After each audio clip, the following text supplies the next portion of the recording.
these dances where the girls asked guys for the date, and I asked him. He asked me out on a date. I did. I did. That's how we met. He was 16. Before Tom had the cancer scare, I was an at-home mom, and we had 4 children. Marie is the oldest, Allie we had adopted from Korea, and Tom's and Douglas are biological children, and Tom worked as the mailman.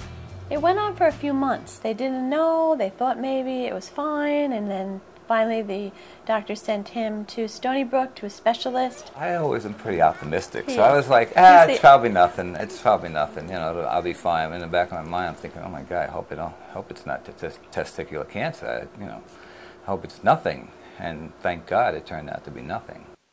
That began a whole other chapter for us of being really grateful and really trying to figure out what we wanted to do with the rest of this gift of time. It was adopt one more. One more.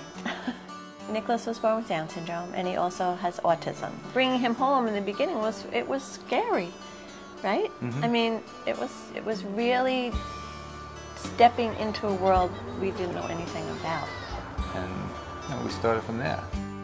We've adopted 12 children with special needs. We didn't want to bring anyone home who was known to be terminally ill.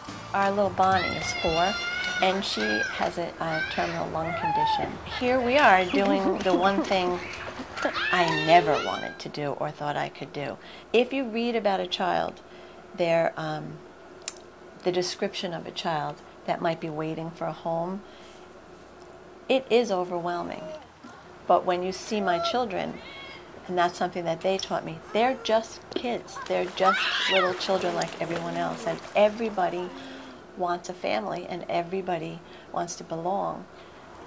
Sarah is sick quite a bit and in and out of the hospital, more than Bonnie is, actually. They call her the $2 million baby, you know, at the hospital. It would be overwhelming. I don't know who would ever take it on if they didn't have their medical needs covered. And then their stipends, it's depending on the degree of their special need. When we brought Matthew home, he was misdiagnosed. We were told he wouldn't ever be anything but a newborn. And now he's an active little boy. It gives you hope in the unknown, and faith in the unknown, and faith in yourself. You have to have a lot of patience. Some of the kids are pretty easygoing, and then some of the ones that we have behavioral issues. They don't all have medical issues. Right. We have the gamut on, you know, different types of disabilities. My parents are so confident, and I think because they've done so much and they've seen so much that they don't sweat the small stuff.